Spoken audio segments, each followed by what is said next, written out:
श्री वृषभान बाबा, श्री नंद बाबा उन्मत्त होकर के नाचने लग जाते हैं। दही क्षीर घृतांबुबी, दही दूध इतना उछाला गया, महाराज नंद महल का गंभीर प्रांगण क्षीर सिंधु बन गया।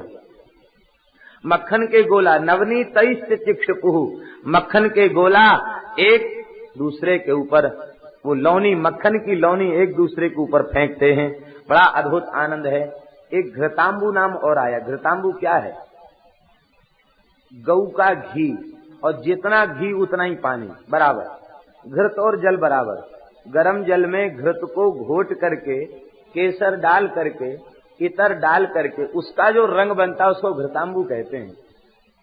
एक तो घी की सुगंध, फिर इतर की सुगंध, फिर कस्तूरी की सुगंध, केसर की सुगंध, और वो घृत मिश्रित जल ऐसा पक्का हो जाता है कि जिस वस्त्र पर पड़े पर छूटता नहीं। वो एक दूसरे के ऊपर उछालते हैं। अब चिकना घृतांबू चिकना जल है तो एक दूसरे को पकड़ते हैं, रिपट करके गिर जाते हैं। बड़ी सुंदर उनकी शोभा होती है, बड़ी अद्भुत झांकी हो गई। बाबा बैठे बैठे मटक मटक करके उत्सव देख रहे थे। बाबा के बड़े भैया उपनंद, ध्रुवनंद, धरानंद आदि उठ के खड़े भये। बोले नंद महीपति, अब तू संकोच मत कर, आज तू नाच ही ले, आज तो लाला को उत्सव है। बाबा को खड़ा कर दिया और खड़ा करके बाबा नृत्य करने लगे हैं। इस नृत्य को श्री आनंद वृंदावन चंपू में बड़ा सुंदर वर्णन किया है। बाबा नृत्य कर रहे हैं तो कैसा लग रहा है? कहते ऐसे लगता है मानो आज द्वारा समुद्र मंथन हो रहा है, क्षीर सिंधु का मंथन हो रहा है। वह जो क्षीर सिंधु का मंथन हुआ है उसमें एक पक्ष में देवता है, एक पक्ष में दैत्य हैं, एक पक्ष में सतोगुणी, एक पक्ष में तमोगुणी। लेकिन यहाँ दोनों ओर त्रिगुणातीत प्रेमी है। यहाँ एक पक्ष में देवता, एक पक्ष में असुर नहीं है, दोनों पक्ष में रसिकों का समाज है। एक और बरसाने के हैं, एक और नंदगाम के हैं, दोनों पकड़ करके खींच रहे हैं। और बाबा मध्य में खड़े हैं, नृत्य कर रहे हैं बाबा। और बाबा की कमर में फेट कसी है मोटी, तो बहुत लंबी फेट है, उसको खोल दिया तो एक छोर पकड़ा है बरसानों के ग्वालों ने, एक छोर पकड़ा है नंदगाम के ग्वालों ने, और वो सब पकड़ के खींच रहे हैं बाबा को। बाबा जैसे फिरकनी घूमती है, जैसे मंदराचल घूमता है, ऐसे बाबा घूम रहे हैं। उस दही के समुद्र में बाबा घूम रहे हैं। ऐसे लग रहा है मानो नंद महल का प्रांगण क्षीर समुद्र बन गया हो और उसके मंदराचल बने हैं श्री नंद महीपति। वे तपे हुए सोने के समान अंग कांति है, नृत्य कर रहे हैं। उस समुद्र मंथन में पहले विष प्रकट हुआ, यहाँ विष प्रकट नहीं हुआ। सुखदेव जी कहते नंदस स्वात्मज उत्पन्ने जाता लादा, यहाँ विष प्रकट नहीं हुआ है तो अमृत ही पहले प्रकट हो गया, आह्लाद ही पहले प्रकट हो गया। उस समुद्र मंथन में चंद्रमा का प्रादुर्भाव बाद में हुआ है, यहाँ श्री कृष्ण चंद्र का प्रादुर्भाव पहले हो गया। और उस समुद्र मंथन में केवल एक गाय प्रकट भई है, कौन सी? सुरभि। और इस समुद्र मंथन में बाबा ने लाखों गाय लुटा दी हैं, 2 लाख गायों का तो उसी क्षण दान कर दिया। और कितनी गायें लुटाई हैं पता नहीं, इतना गोदान किया है बाबा ने कि बाबा के गोदान को देखकर शंकर जी भी घबरा गए। शंकर जी आए थे नंदोत्सव देखने, तो शंकर जी ने विचार कर कहीं बाबा गोदान के आवेश में हमारे नंदीश्वर को गाय मान के दान न कर दें, हमारा वाहन चला जाएगा। तो वो पूछ पकड़ के खड़े हो गए नंदीश्वर की। ब्रज के संतों ने कहा कि शंकर जी पूछ पकड़ के खड़े हो गए कि कहीं ऐसा न हो कि नंदीश्वर को भी गौ मान के दान कर दे।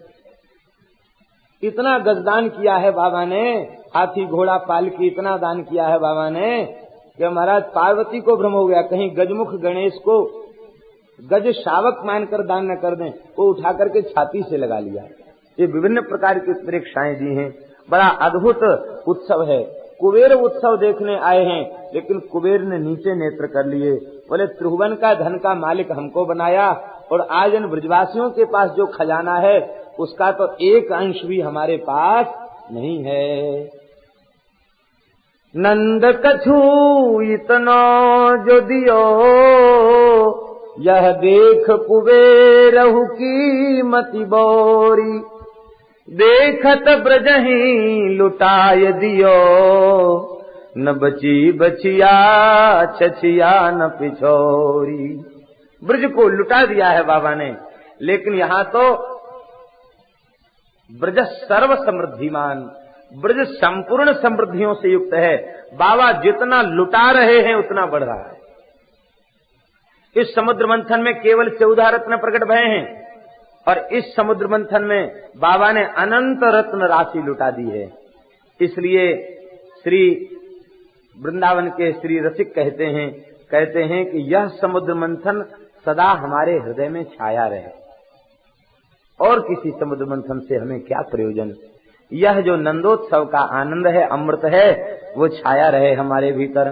बड़ी सुंदर शोभा हो रही है और ग्वारिया दही मल रहे हैं एक दूसरे के मुख पर, हरिद्रा और दही को मल रहे हैं। नवनीत चिक्षुपुहु, माखन की लौनी फेंक फेंक करके एक दूसरे के मुंह पे मार रहे हैं। कहते एक बुढ़िया, गोकुल की सबसे बड़ी बूढ़ी, 125 वर्ष की बुढ़िया, वो भी आई थी लाला को आशीर्वाद देवे। तो जब देखी भीड़ भाड़ ज्यादा है, ऐसे एक खंबे के सहारे खड़ी थी, देख रही थी। अरे मैं तो एक बड़ी बूढ़ी है गई, अब तक ऐसा उत्सव नहीं देखो, बड़ी जोर को उत्सव है रहो। लाला बड़ो ही सुंदर है। वे विभिन्न भावों से विस्मित होकर के वो देख रही थी। अब दांत तो मुंह में थे नहीं, जब मुंह खोला तो पूरा मुंह खुल गया। दांत होते हैं तो मुंह खोलने पर दांत से कुछ ढक जाता है भाग, दांत नहीं हो तो मुंह ज्यादा खुल जाता है। तो मुंह खोल करके विस्मित होकर देख रही थी। तब तक काऊ ग्वारिया ने एक मक्खन की लौनी दही भाके मोहड़े में, सीधो निशानो मोहड़े पे ही लगे, पट्ट से मुंह में गयो, सट्ट से गले के नीचे उतर गयो। वो तो बोली, अरे भैया ये तो बड़ी जोर को उत्सव है, यहाँ कोई भूखो नहीं रह सके। बोलो वृंदावन बिहारी। हमारे वृंदावन में एक संत थे श्री हरिनाम दास जी महाराज। दास के ऊपर बड़ी कृपा थी, गौड़ीय संप्रदाय के संत थे। नंदोत्सव मनाते थे, अद्भुत नंदोत्सव। हमने ऐसा नंदोत्सव नहीं देखा। नंदोत्सव वाले दिन श्रोता एक एक थैला लेके आते, प्रतिवर्ष कथा होती थी वहां, एक थैला लेके आते। पहली बार कथा हुई तो हमने पूछा, महाराज सब थैला लेके क्यों आए? बोले इतना सामान लुटेगा तो कैसे ले जाएंगे, थैला भर भर। अद्भुत उत्सव। शक्य रस की उपासना थी उनकी, सिद्ध शक्य रस था।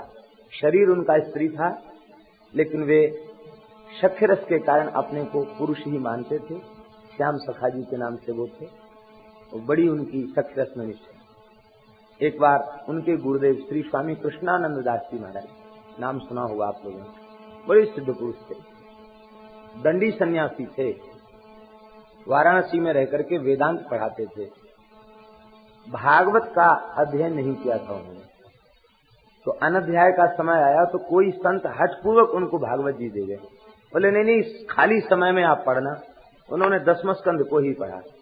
तो भक्ति का संस्कार कोई भीतर इतना प्रबल था कि पढ़ा तो स्वाद बढ़ गया। फिर आद्योपांत भागवत का पाठ किया और इतने व्याकुल हो गए कि सारे ग्रंथों को महात्माओं में वितरित करके पैदल चल के काशी से वृंदावन आए।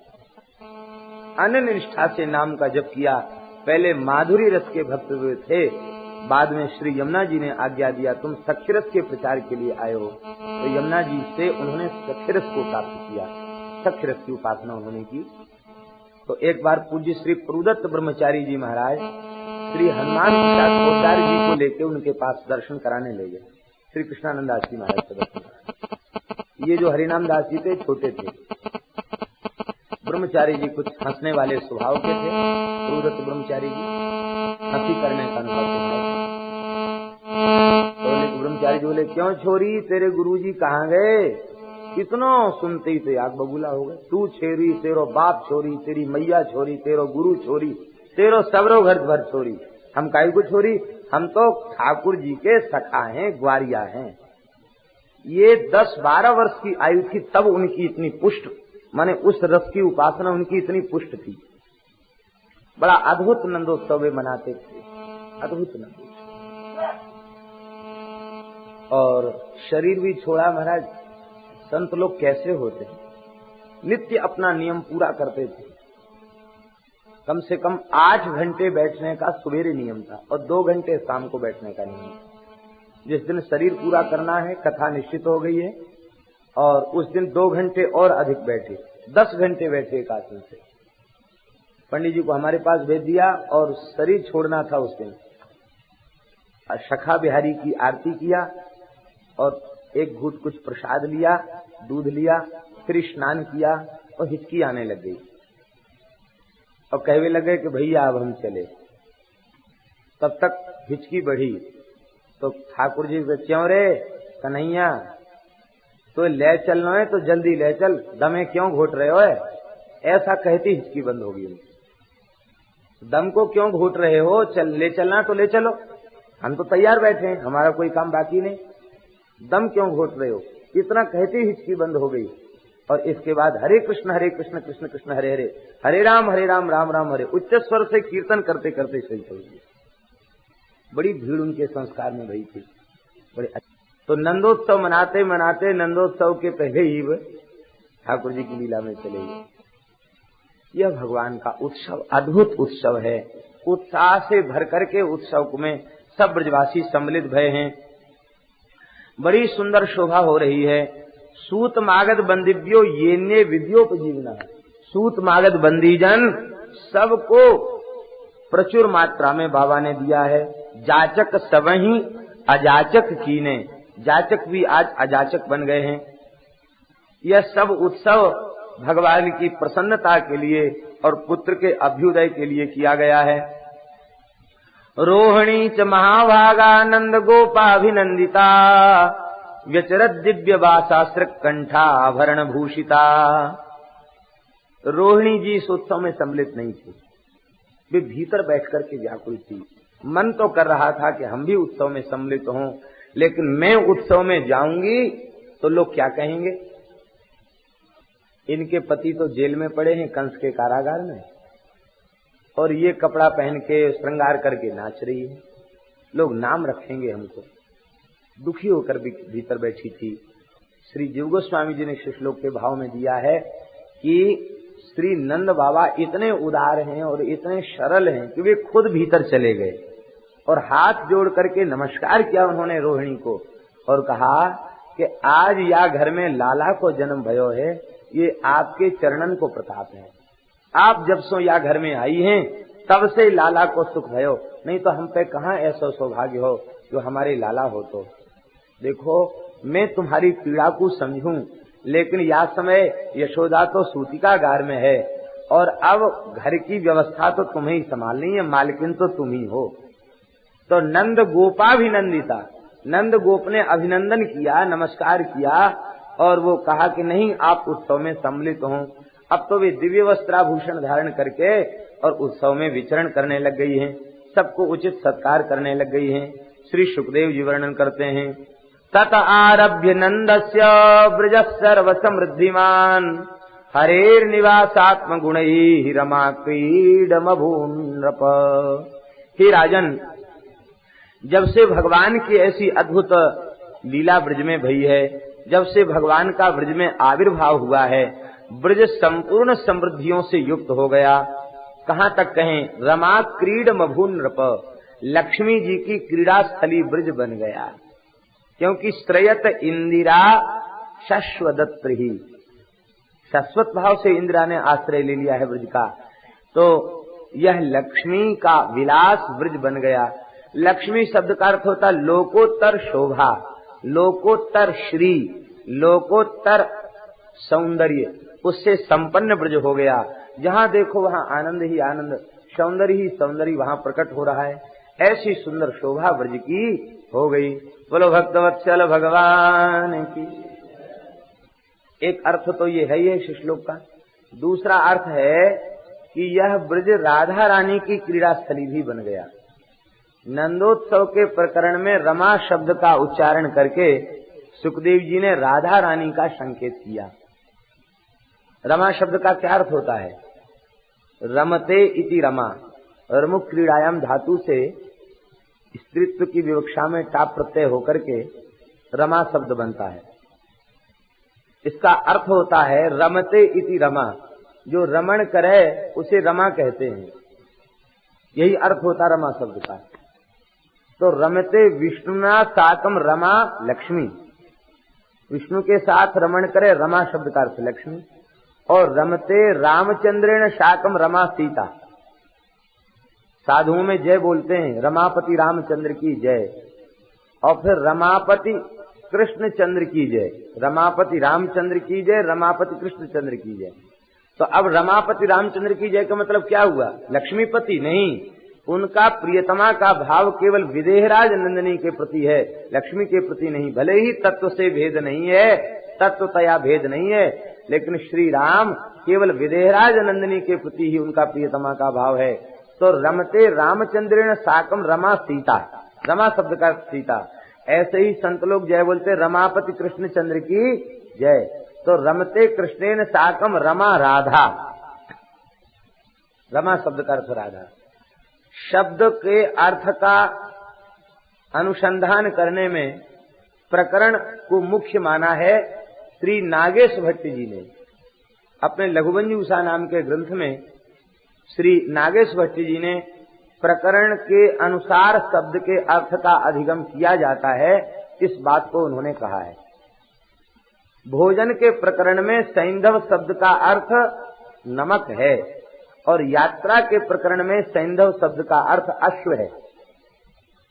अब गुरुजी भोजन करने बैठे हो, कहें शिष्य से कि सैंधव माने वो घोड़ा लेके चला आवे, बड़ा मूर्ख है। भोजन के समय घोड़े की क्या जरूरत? गुरुजी यात्रा के लिए तैयार हो, कहें सैंधव माने वो नमक लेके चला आवे, तो कहे बड़ा मूर्ख है, नमक की क्या जरूरत? प्रकरण के अनुसार ही शब्द का अर्थ किया जाता। तो श्री कृष्ण जन्म महोत्सव का प्रकरण है, और उस प्रकरण में रमा शब्द पठित है। यह रमा शब्द का अर्थ राधा है। श्री राधा रानी की क्रीड़ा स्थली ब्रज बन गया। रावल ग्राम के महीपति श्री वृषभान जी, श्री वृषभान जी के यहाँ श्री किशोरी जी का आविर्भाव हुआ है। श्री वृषभान जी भाद्र शुक्ल पक्ष की अष्टमी तिथि की ब्रह्मवेला में श्री यमुना स्नान करने गए हैं।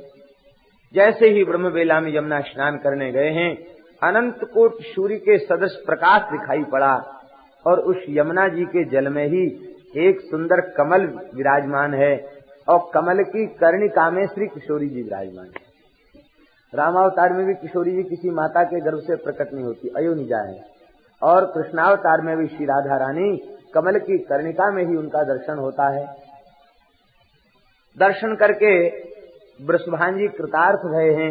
ब्रह्मा जी ने प्रकट होकर के श्री राधा तत्व का वर्णन किया है, और कहा तुमने पूर्व जन्म में कठोर तप किया था, श्री जी ने तुम्हारे यहाँ प्रकट होकर लीला करने का वर दिया था, अब तुम उन्हें स्वीकार करो। वृषभान जी ने श्री जी को गोद में लिया है, महल में पधारे हैं, और श्री कीर्ति मैया के साथ, कीर्ति मैया के पयोधरों से दूध झरने लग गया है। और अब तो रावल ग्राम में बड़ा सुंदर महोत्सव मनाया गया, श्री राधाष्टमी महोत्सव, श्री राधा जन्म महोत्सव दधी कांदो हुआ है। और चलो वृषभान गोप के द्वार, सब के हृदय में आनंद छा गया है। वृषभान गोप के द्वार जाकर के श्री राधा रानी का दिव्य प्रादुर्भाव महोत्सव मनाया है। बोलो श्री राधा रानी की। कंस का वार्षिक कर चुकाने के लिए श्री नंद बाबा मथुरा पहुंचे हैं। वार्षिक कर चुका करके वसुदेव जी से मिल करके और लौट करके पुनः ब्रज की ओर चले हैं। वसुदेव जी ने कहा है कि कंस की योजनाएं अच्छी नहीं हैं, पुत्रों के ऊपर संकट आ सकता है, आप चिंतित भय हरिम जगाम शरणम उत्पातागम शंकता, हरिशरणम करते हुए आप आए। इधर पूतना आई, कंस की भेजी हुई यह कामचारिणी पूतना, इसने बड़ा सुंदर लक्ष्मी जैसा रूप बनाया, बड़ी सुंदर इसकी शोभा। 2 श्लोकों में इसकी शोभा का वर्णन है। आप लोग कहेंगे कि पूतना के श्रृंगार का वर्णन सुखदेव जी इतने प्रेम से क्यों कर रहे हैं? बोले भले ही ये पूतना है, लेकिन श्री कृष्ण ने जिसके पयोधर का पान किया और जिसको छू दिया, वस्तुतः वह वर्णनीय हो गया। चाहे जितना दुष्ट हो, श्याम सुंदर ने अंगीकार कर लिया तो वो वर्णनीय हो गया, इसलिए उसका वर्णन करते हैं सुखदेव जी।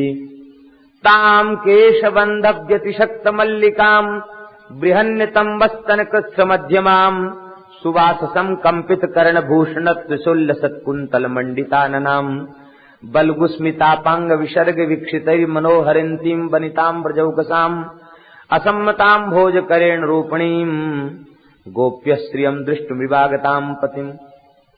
बड़ा सुंदर इसका स्वरूप है। बेणी में इसने मालती के फूल गूथे हुए हैं, लेकिन आश्चर्य है गोपियों ने जो पुष्प गूथे हैं वे झड़ करके उनके चरणों में गिर रहे हैं, लेकिन पूतना की बेणी का एक भी पुष्प उसके चरणों में नहीं गिर रहा है। तो गोपियों में प्रेम है, इसलिए वे पुष्प भी उनकी चरण रज बंदन कर रहे हैं, लेकिन इसका कोई पुष्प नहीं गिर रहा है। ये खूब नाचती भई चल रही है। कुंडलों से इसके गंडस्थल मंडित हो रहे हैं। चल कैसे रही है? बलगुस्मिता पांग विसर्ग विक्षितई, मीठी हंसी से हंसती भई, कभी किसी की ओर मुस्कुराती भई, कभी किसी की ओर हंसती भई, इठलाती भई, और अपने आंखों को इधर उधर नचाती भई ये आ रही है। इसका जो रूप है ना और इसकी जो चाल चलन है ये बतला रही है कि ये स्वैरिणी स्त्री है। क्योंकि कोई सदाचारिणी स्त्री, कोई कुलवधू, वह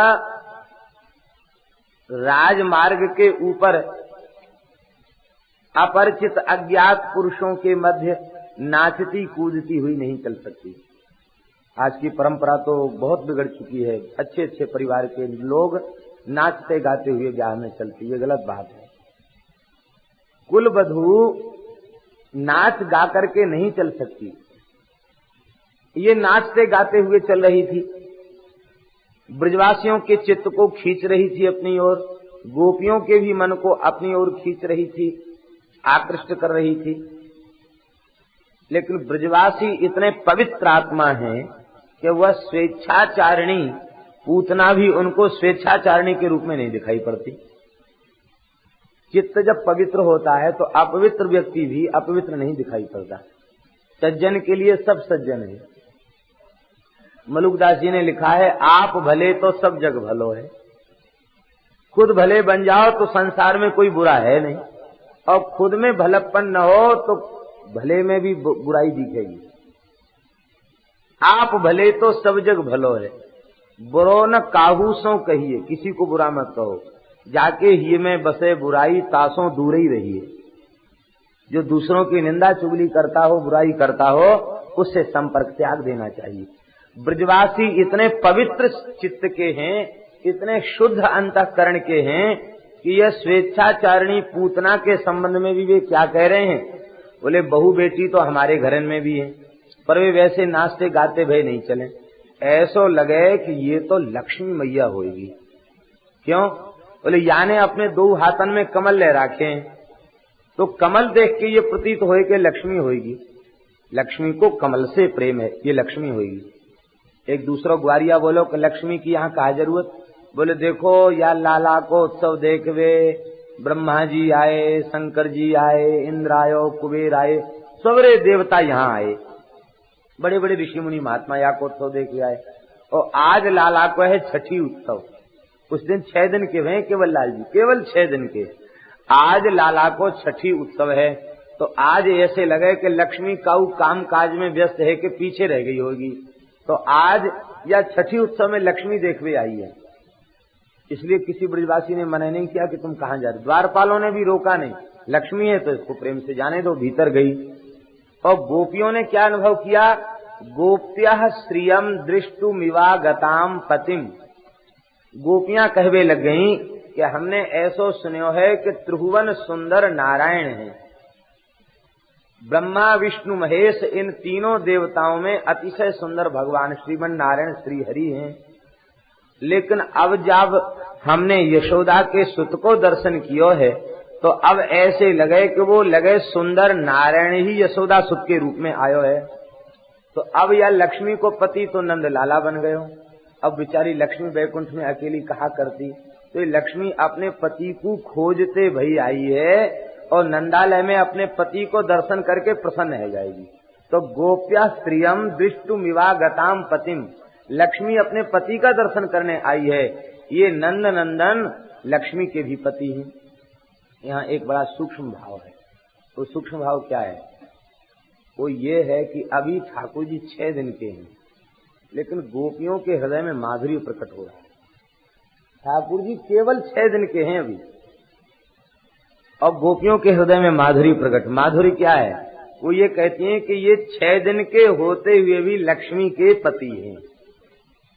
6 दिन का बालक पति होता किसी का, लेकिन कहते हैं ये 6 दिन के होते हुए भी लक्ष्मी के पति हैं। जब लक्ष्मी के पति हैं तो हम सबके भी पति हैं।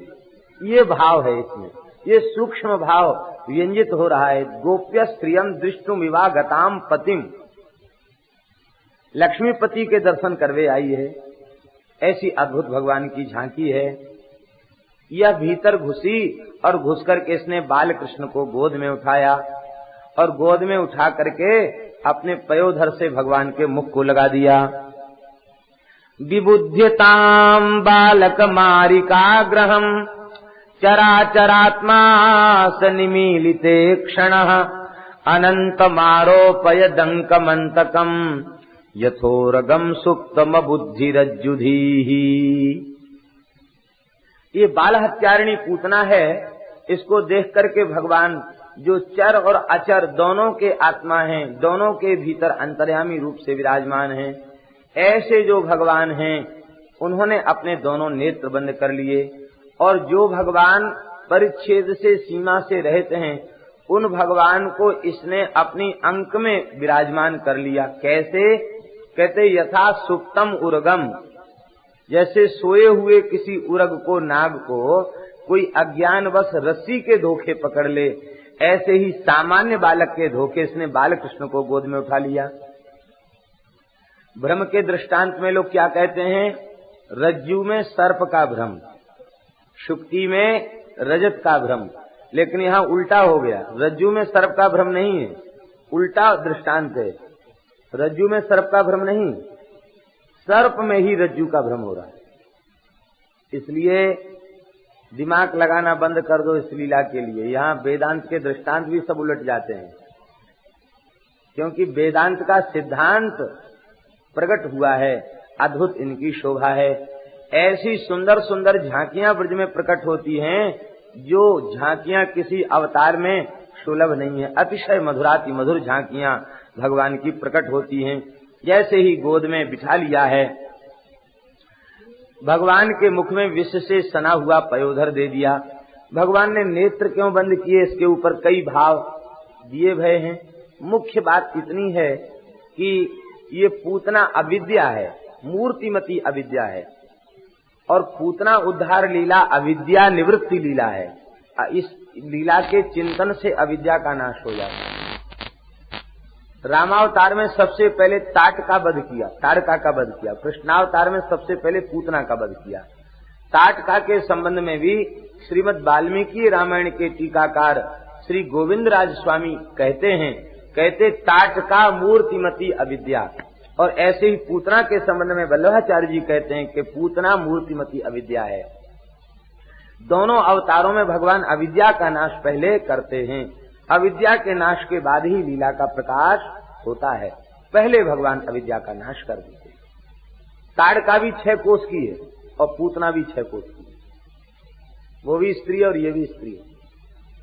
श्री जी ने तो मान लीला के प्रसंग में यहाँ तक कह दिया, गीत गोविंद महाकाव्य में श्री महाप्रभु जी का भाव है।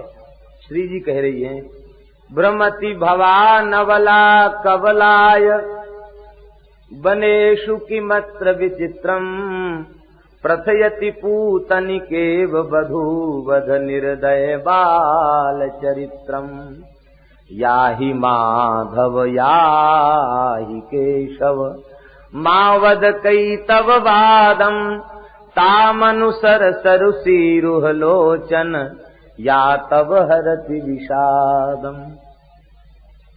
आप क्यों वृंदावन विचरण करते हैं? कहते अबला कबलाए एवं भगवान भ्रमति। इन अबलाओं को कबल करने के लिए ही आप घूम रहे हैं। ठाकुर जी ने कहा बहुत मान कर गई हो, ऐसा क्यों कह रही हो? कहती ऐसा इसलिए कह रही है कि प्रथयति, प्रथयत माने प्रसिद्धि करोति। आपका बाल चरित्र इस बात को प्रसिद्ध कर रहा है कि सबसे पहले तुमने अघासुर बकासुर नहीं मारा, सबसे पहले पूतना ही मारी। तो हम नारियों से तो तुम्हारी पुरानी दुश्मनाई है, इस बात को हम जानते हैं, तुम नहीं जानते हो। बोलो वृंदावन बिहारी। ये पूतना उद्धार की लीला सबसे बड़ी विलक्षण लीला है। भगवान ने इसके पयोधर को बड़ी मजबूती से पकड़ लिया। तस्मिन् स्तनम दुर्जर वीर्य मुलवणम घोरांक मादाय शिशोर ददावथ गाढ़म कराभ्याम भगवान प्रपीड्यत प्राणै समम रोष समन्वितो विवत। गाढ़म बड़ी मजबूती से भगवान ने अपने दोनों हाथों से पकड़ लिया। ये गाढ़म कराभ्याम भगवान तत्प्रपीड्य, ये जो भाव है ये इसलिए दिया गया, जीवों को यह बताना चाहते हैं श्री सुखदेव जी, भगवान की पकड़ मजबूत है। जिस जीव को वे पकड़ लेते फिर उसे छोड़ते नहीं। जीव की पकड़ बहुत ढीली है। किसी के पास सूची है कि कितने जन्म लिए, सूची किसी के पास नहीं। हम कितने जन्म ले चुके हैं इसकी सूची किसी के पास नहीं। कितने शरीरों को पकड़ा, कितने परिवारों को पकड़ा, कितने गांवों को, जिलों को, घरों को पकड़ा, कहीं एक जगह टिक पाए? किसी को नहीं पकड़ पाए। बार बार शरीर और संसार को पकड़ने के प्रयत्न में लगे रहे, लेकिन किसी को नहीं पकड़ सके। और भगवान ने कभी हमारा साथ छोड़ा? भगवान ने कभी साथ छोड़ा नहीं। भगवान की ही पकड़ मजबूत है, जीव की पकड़ मजबूत नहीं है। भगवान की पकड़ मजबूत है। गाढ़म कराभ्याम भगवान प्रपीड्य, भगवान ने मजबूती से पकड़ लिया, और इतनी मजबूती से पकड़ लिया कि जब तक पूतना का उद्धार नहीं हो गया उसके बीच भगवान ने छोड़ा नहीं उसे। भगवान की पकड़ बड़ी मजबूत है। शेरगढ़ के ब्रज में ही है शेरगढ़, वहां के एक भक्त थे, वे श्री विठलनाथ जी के शिष्य थे, पुष्टि मार्गीय वैष्णव थे, हाकिम थे, राजा थे। किसी अपराध में किसी वैष्णव को उन्होंने बंदी गृह में डाल दिया, तो विठलनाथ जी रुष्ट हो गए। बोले, जो इतने उच्च पद पर थे, वैष्णव का अपमान न हो ऐसा भी कर सकते थे, लेकिन किसी अपने पुराने द्वेष का बदला भुनाने के लिए उन्होंने वैष्णव का तिरस्कार किया। ये विठलनाथ जी को सहन नहीं हुआ, उन्होंने हृदय से उस शिष्य का त्याग कर दिया। वैष्णव का तिरस्कार करे, उसको अपना नहीं माने, नहीं भगवान रुष्ट हो जाते, त्याग दिया है। महापुरुष का त्याग होते ही फिर जीव का पतन निश्चित है। जैसी त्याग दिया तो उनका पतन हो गया। किसी आरोप में राजा ने उनके सर्वस्व को छीन लिया और देश से निष्कासित कर दिया। रोजी रोटी की तलाश में आगरा में घूम रहे थे, और बढ़िया हलवाई की दुकान पर गरम गरम जलेबी निकल निकल के आ रही है। आखिर तो वैष्णव हृदय है, जलेबी देख के मन किया, इतनी सुंदर सुगंधित जलेबी तो हमारे ठाकुर जी के लाए। ठाकुर जी को जलेबी का भोग लगता तो बहुत अच्छा लगता, लेकिन अब पैसा भी नहीं, भोग भी कैसे लगाना, तो वहीं खड़े खड़े भोग लगा दिया उन्होंने ठाकुर जी को जलेबी, मानसिक भोग लगाया। कितने भगवान के भक्त महात्मा ऐसे होते हैं, बगीचे में गए, देखा कि पुष्प ठाकुर की सेवा में तो काम आएंगे नहीं, पता नहीं कहाँ कहाँ जाएंगे, खड़े हो गए और ठाकुर जी को अर्पित कर दिए पुष्प। सारी वस्तु तो भगवान की ही है, किसी व्यक्ति की तो है नहीं, सब भगवान की है, और भगवान के चरणों में पहुंचने में ही उस वस्तु की सार्थकता है। संसार के उपभोग की कोई वस्तु नहीं, सब भगवान की है, क्योंकि भगवान भोक्ता हैं और प्रकृति और जीव ये दोनों भगवान के भोग्य हैं और भगवान भोक्ता है। प्रकृति के भोक्ता भगवान हैं, प्रकृति उनकी भोग्या है। जीव के भोक्ता भी भगवान हैं और जीव भगवान का भोग्य है। यह वैष्णव सिद्धांत है, यही समझना चाहिए। आपने जैसे ही भगवान को निवेदित किया, बस यही समय था, श्री विठलनाथ जी मंदिर में आरती करने के लिए घुसे तो क्या देखते हैं, ठाकुर जी के हाथ में जलेगी, श्रीनाथ जी के हाथ में जलेगी। तो आरती करने भीतर घुसे थे, हाथ में ठाकुर जी के जलेगी। बोले, जय जय लाल जी, ये जलेगी कहाँ से ले आए? हमारे यहाँ अपरस की सेवा है और ठाकुर जी की रसोई में जो चीज बनती है उसका भोग लगता, बाहर की वस्तु का भोग नहीं लगता। जलेबी रसोई में बनाई नहीं गई, जलेबी कहाँ से ले आए? तो ठाकुर जी ने कहा कि वो आपका शिष्य है ना, उसने आगरा में खड़े खड़े भोग लगाया तो हमने स्वीकार कर लिया। हमारे छोटे हाथ तो हैं नहीं, बहुत लंबे हाथ हैं हमारे, स्वीकार कर लिया। गुसाई जी भीतर से तो प्रसन्न हो गए, कि देखो हमने छोड़ दिया उसको, लेकिन ठाकुर जी ने तो नहीं। भीतर से तो उसके ऊपर उनको दया आ गई, ऊपर से रोष दिखाते हुए बोले हमने उसको त्याग दिया और तुम इतने लालची के जलेबी खाने आगरा पहुंच गए।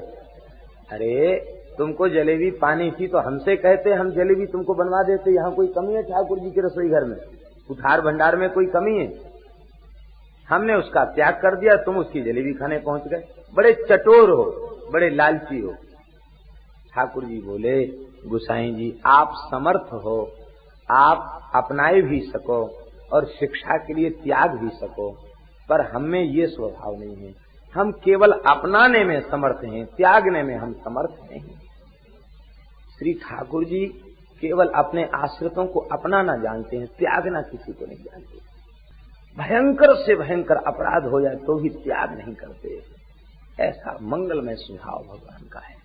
ऐसे भगवान से प्रेम न करके स्वार्थी संसार से प्रेम करना ये बहुत बड़ा दुर्भाग्य है। भगवान त्यागते नहीं है, ये भगवान की विशेषता है। कैसा स्वभाव है? जन अवगुण प्रभु मान न काऊ, दीन बंधु अति मृदुल स्वभाव। अपने जन के अवगुण को देखते तो नहीं ही हैं, कोई जबरदस्ती मनवाने की कोशिश करे तो मानते भी नहीं। यही अघ बध्यु व्याध जिम बाली, पुनि सुकंठ सोई कीन कुचाली। सोई कर तूत विभीषण केरी, सपनेहु सो न राम हिये। अस स्वभाव कहूँ सुनऊ न देखूं, केहि खगेश रघुपति समलेखूं। ऐसा मंगलमय स्वभाव। कैसा स्वभाव है? गुस्सा किया, सुग्रीव सुध मोह विसारी, पावा राजकोष पुरनारी। लक्ष्मण जी तो रुख देखते हैं, जैसे ही देखा रघुनाथ जी का रुख उग्र है, ओ लक्ष्मण जी को तो होठ फरकने लगे, धनुष बाण संभाल लिया। अभी चलते हैं हम। वो मार्ग संकुचित नहीं हुआ जिस मार्ग से बाली चला गया। भगवान ने देखा कि सुग्रीव जी तो, लक्ष्मण जी तो बहुत क्रोध में है। देखो ममता कितनी है जीव के प्रति ठाकुर जी की। जिसे अपना लेते हैं उसके प्रति कितनी ममता है। भय लिखा, भय दिखाए, भय करना मत उत्पन्न, भय दिखाए, भय दिखाना केवल। ले आवहु, ऐसा भय मत दिखाना कि वो हमसे डर के भाग जाए। भय दिखाए ले आवहु, भागने मत देना उसको, भागना भी चाहे पकड़ लाना। क्यों? सखा मोर सुग्रीव, मेरा सखा है, मेरा मोर सुग्रीव, मेरा सुग्रीव है, मेरा सुग्रीव है। ये भगवान की ममता। एक बार वाणी मात्र से, हृदय से नहीं, वाणी मात्र से भगवान के सामने एक बार कह दे, हे नाथ मैं तुम्हारा हूं, फिर किसी स्थिति में भगवान उस जीव को त्यागते नहीं। ऐसी भगवान की महिमा है। आज भगवान ने इसको पकड़ लिया तो श्री गोसाई जी ने कहा आपने क्यों से अपना लिया?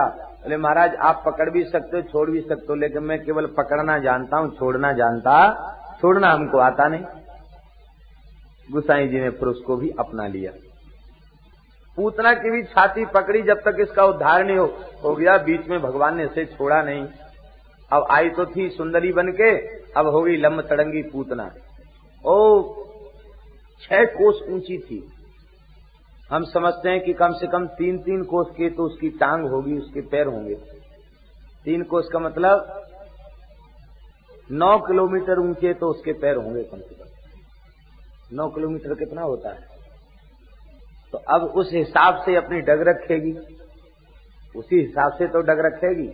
एक बार में कम से कम 10-12 किलोमीटर की छलांग तो लगाएगी। अब कूदती फांदती हुई गई। ये तो भगवान की बड़ी दया थी कि किसी गांव पर नहीं गिरी, किसी नगर पर नहीं गिरी, ये गिरी एक जंगल में, बगीचे के ऊपर गिरी। और मानना है विद्वानों का कि बगीचा ब्रज का नहीं था, क्यों? ठाकुर जी ब्रज की शोभा को नष्ट नहीं करते। बाहर गिरी कहां? जमुना किनारे 6 कोस में फैला हुआ कंस का बगीचा था। इसमें खूब बढ़िया बढ़िया फल लगे हुए थे। भगवान ने कहा ये फल न तो भगवान के लायक है न किसी संत के लायक है, ये राक्षस खाते हैं फलों को, इसी को चौपट करना चाहिए। तो भगवान उस बगीचे में भगवान ने इसे ले जाकर पटक दिया। अब तो जैसे ही बगीचे पर गिरी, सुखदेव जी कहते पतमानोपि तद्देहा श्री गव्युत्यंतर द्रुमान चूर्णया मास राजेंद्र महदासी तदद्भुतम। 6 कोस का जंगल धराशायी हो गया, चूर्ण बन गए, चूर्णया मास, चूर्ण बना दिया गया। यशोदा जी तो मूर्छित हो गई हैं और श्री यशोदा जी अतिशय व्याकुल हैं, मूर्छित हैं। ब्रजवासी दौड़े भय पहुंचे हैं, पूतना के शरीर से भगवान को उठाया है। ऐसे लगता था मानो कोई 6 कोस का काजल का पहाड़ हो, काली कज्जलगिरी के समान ये पूतना। इसका बड़ा सुंदर वर्णन किया है कर्णपुर गोस्वामी जी ने, बहुत सुंदर वर्णन किया है पूतना का। बड़ी विशाल काय पूतना पड़ी भैये, 6 कोस का पर्वत हो और इसके उन्नत पयोधर कज्जलगिरी के समुन्नत शिखर के समान शोभायमान हो रहे थे। मानो कज्जलगिरी के 2 समुन्नत शिखर हों और उस शिखर के अग्रभाग पर श्री कृष्ण क्रीड़ा कर रहे थे। कैसे लग रहे थे? मानो काजलगिरी के समुन्नत शिखर के ऊपर कोई दिव्य उज्ज्वल नीलमणि प्रकाशित हो रही हो, ऐसी शोभा बालकृष्ण की हो रही थी। अथवा काली काली भयंकर घटा धरती पर उतर आई हो और उसके उच्च शिखर पर नीलवर्ण की विद्युत शाश्वत भाव से चमचम चमचम चमक रही हो, ऐसी सुंदर शोभा भगवान की हो रही थी। बालक वहां पहुंचे और ठाकुर जी बहुत ऊपर खेल रहे हैं। अब कैसे चढ़े इतने ऊपर? पहाड़ पर चढ़ना तो सरल है, चाहे खड़े से खड़ा पहाड़ हो, पत्थर पकड़ के लता पता पकड़ के चढ़ सकता। ये चिकनी पूतना कैसे चढ़े इसके शरीर पर?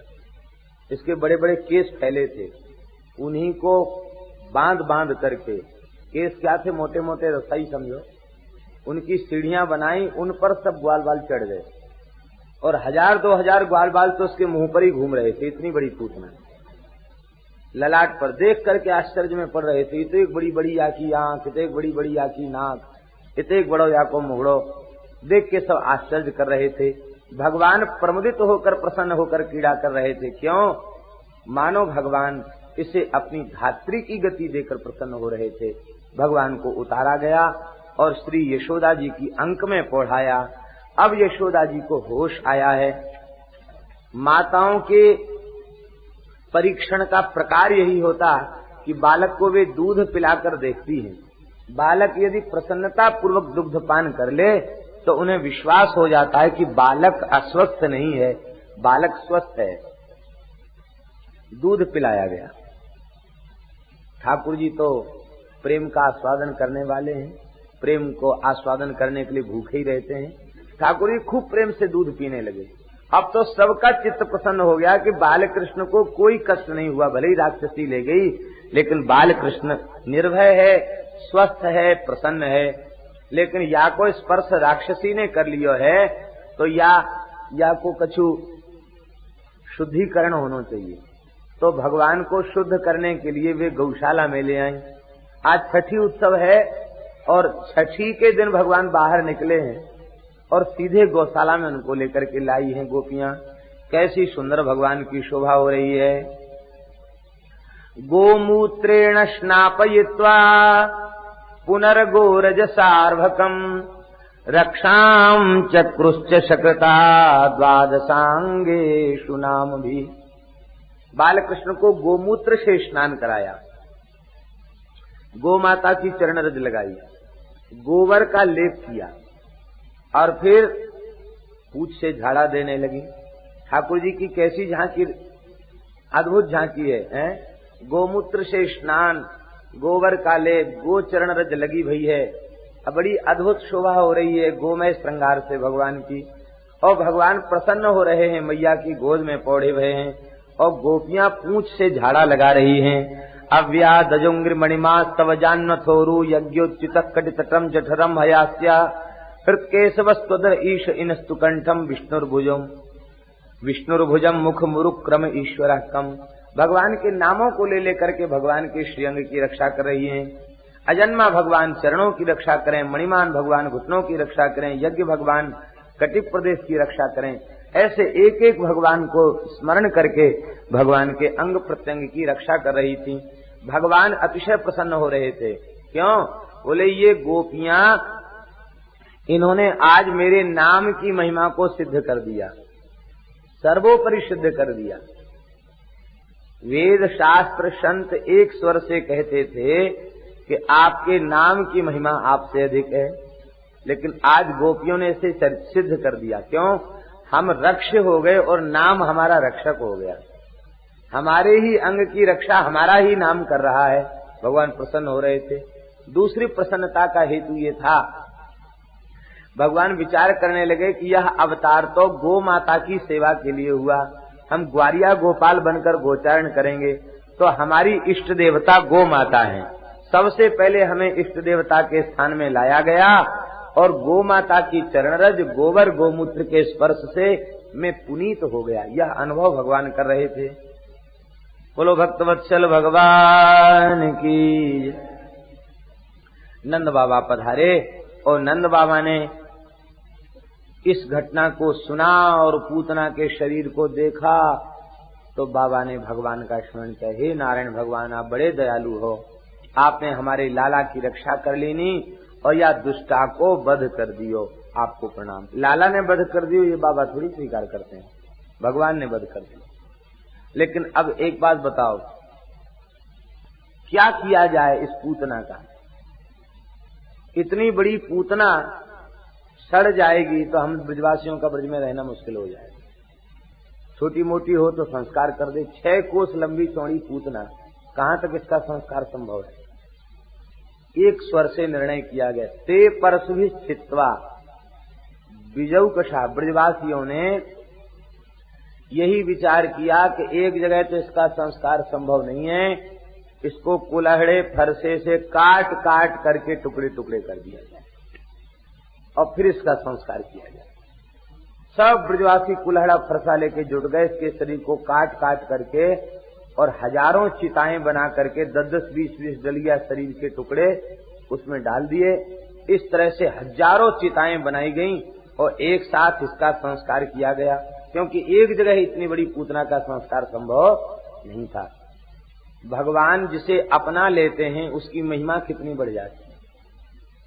भगवान ने पूतना को अपना लिया तो ये सब ब्रजवासी उसका अग्नि संस्कार कर रहे हैं। ये सब महान संत हैं।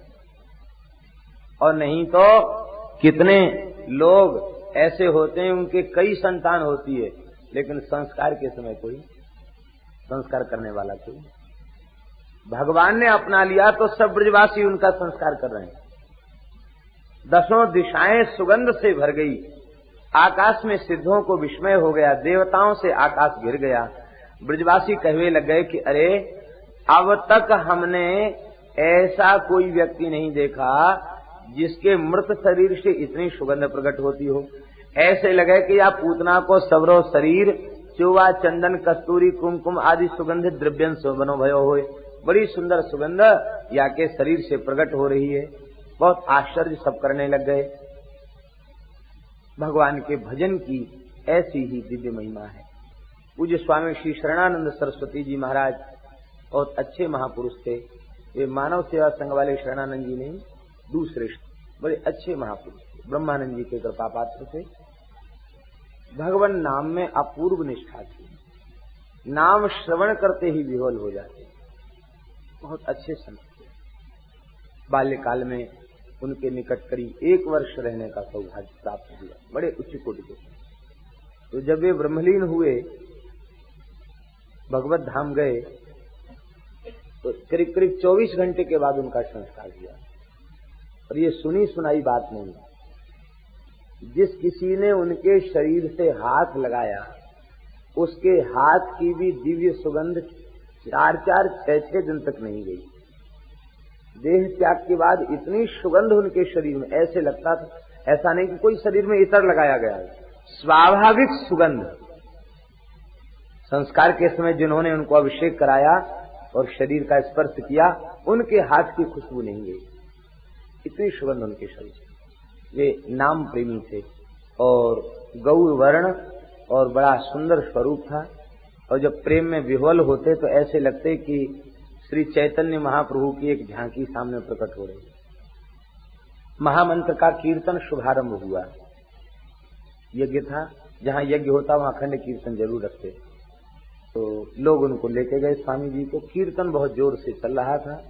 तो जैसे ही कीर्तन की ध्वनि पड़ने लगी बस आवेश प्रारंभ हो गया और कीर्तन के भवन तक नहीं पहुंच सके, द्वार पर जाके तो मूर्छित होकर गए।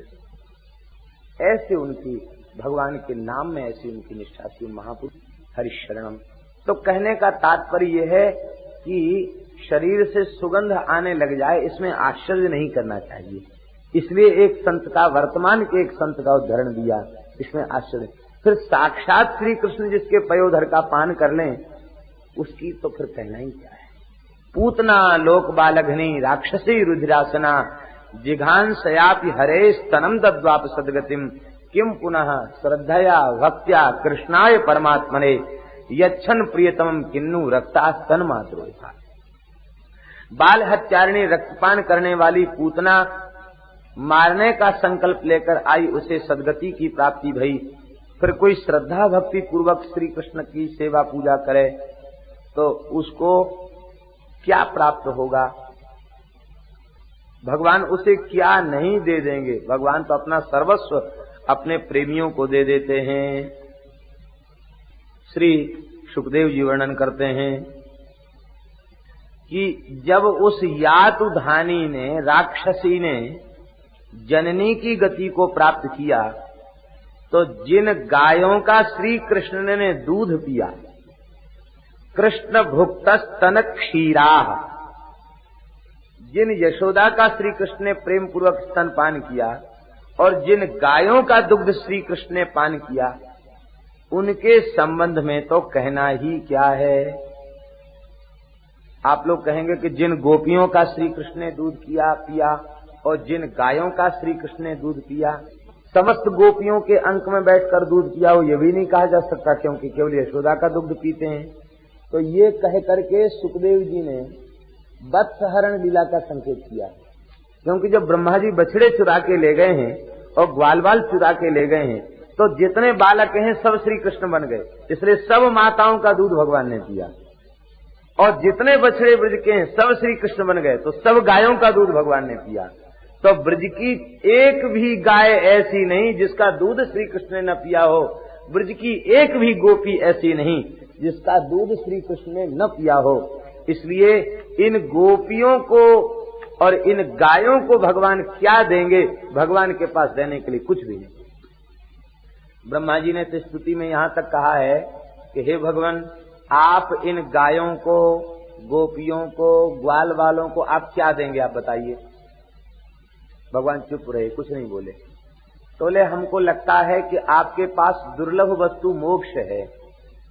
आप कहेंगे भाई तुम इतना प्रेम कर तो लो, मोक्ष ले लो। यदि आपने ब्रजवासियों को मोक्ष दे दिया तो उनके साथ ही घोर अन्याय होगा। क्यों? पूतना को मोक्ष दे दिया, अघासुर को मोक्ष दे दिया, बकासुर को मोक्ष दे दिया। जो मोक्ष असुरों को दे रहे हो, द्वेष करने वालों को दे रहे हो, वही मोक्ष प्रेम करने वालों को दे दिया, तब तो लोग आरोप लगाएंगे आपके ऊपर। क्या? बोले आपके यहाँ भी न्याय नहीं है। अंधेर नगरी चौपट राजा, टके शेर भाजी और टके शेर खाजा।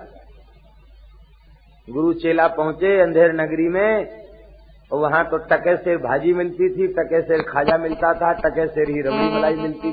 तब तक नगर में एक घटना घटी, कोई दीवार गिर गई और बकरी मर गई। जिसकी बकरी थी वो पहुंचा, महाराज मेरी बकरी मर गई है, न्याय करो। कैसे बकरी मरी? बोले दीवार गिरने से मरी।